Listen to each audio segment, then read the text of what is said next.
Hi everyone, I'm Anna, your cinephile host.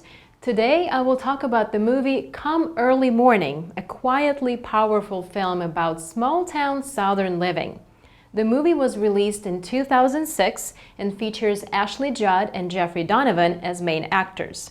The director, Joey Lauren Adams, who is an actress herself, managed to paint a vivid and painful portrait of a woman who has nothing to look forward to except the next one-night stand.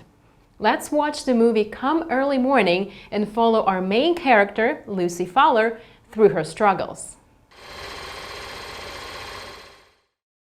You know, people ask me all the time who Jesus is.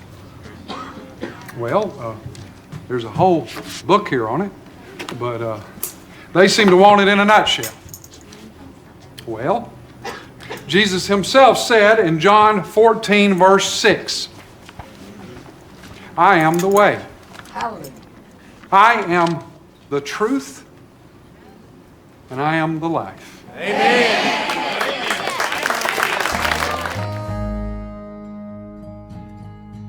The movie begins with Lucy, played by Ashley Judd, taking the walk of shame, but not so much that she insists on paying for the motel room.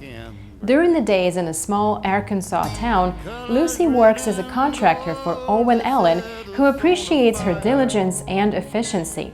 But it is during the night that she has trouble.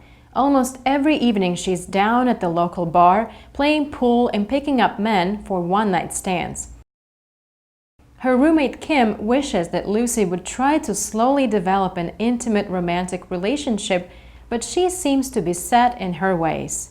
And come every morning following a one-night stand, Lucy, humiliated and ashamed, runs away from her mates, a habit that, at its core, is a reenactment of her shy, remote father's past fondness of drinking, cheating, and running away. In talking to her friend Doll, Lucy finds out that her dad is back in town. Seeing a chance at reconciliation, she accompanies him to the new church he is attending. When the religious practice does not stick, Lucy is back to the old grind at the local bar, called The Forge, where she gets into a fight with a woman who slept with her father. Cal, played by Jeffrey Donovan, who is new in town, helps to break up the fight and then takes a liking to Lucy. Later, while carting around a jukebox she bought from the bar, Lucy sees Cal again. They share a beer and a nice conversation, and Lucy gives Cal an invitation to ask her out. What do you do? Contracting.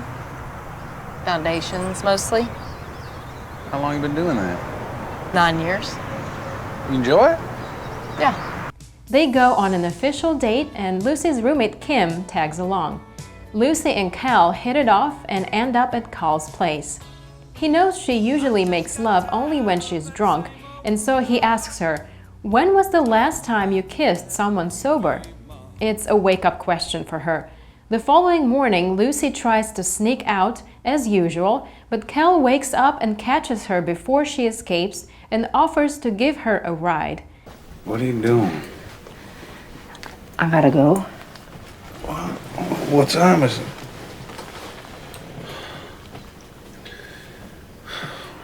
Well, how are you planning on getting home? A taxi? Jesus, Lucy, I'll take you. He is clearly hurt, and they part on bad terms. Feeling that this relationship is worth investing some time and energy into, Lucy decides to apologize. She goes over to Cal's house and they end up painting tiny car models together. Slowly they're getting closer and continue their relationship. But Lucy's bad habits get in the way, and she continues to set up obstacles to the deepening of their relationship. One day, while Lucy was at the bar with Cal, she was approached by one of her former lovers. Cal nicely asked the guy to leave, but that didn't work, and Cal ended up being punched in the face. Lucy got furious that Cal tried to interfere in her personal affairs and said that there was some misunderstanding. Fighting her demons, she ends up pushing the genuine, nice guy away. What do you got against getting to know these guys? I thought we got to know each other. Okay, a little better. I mean, God, Lucy, don't you ever meet someone and wonder what they look like when they were little? Or what their middle name is?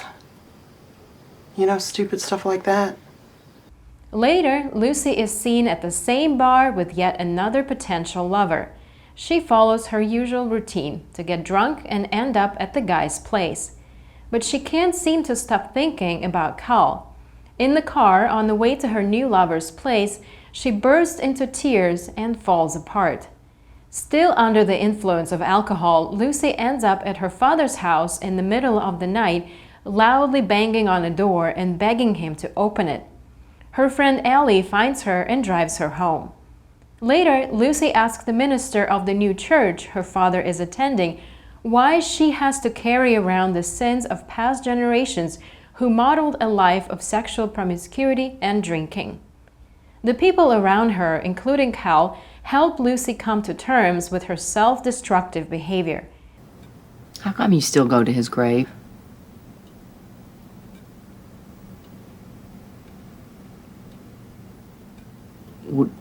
Did his drinking just not bother you?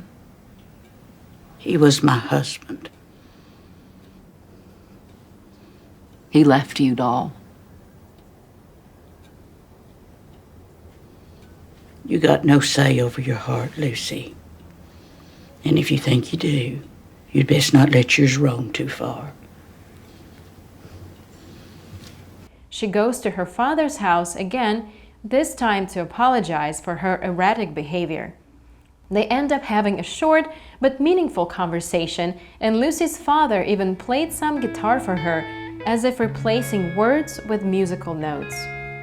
As her boss decided to take a position at a different company, Lucy offered her candidacy as replacement since she's been in the business for so long. Her boss kindly agreed.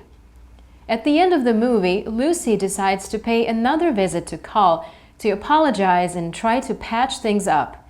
She pours her heart out to him, but then sees another woman in his house. She quickly composes herself and tells Carl that she's sorry and she just wanted to say all that she just said.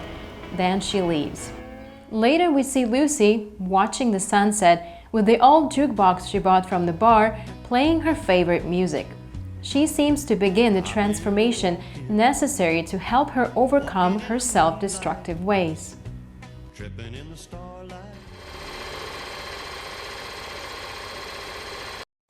You know, people ask me all the time who Jesus is. Well, there's a whole book here on it, but they seem to want it in a nutshell.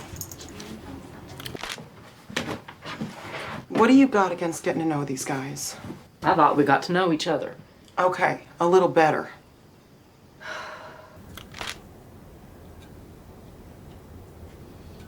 You got no say over your heart, Lucy.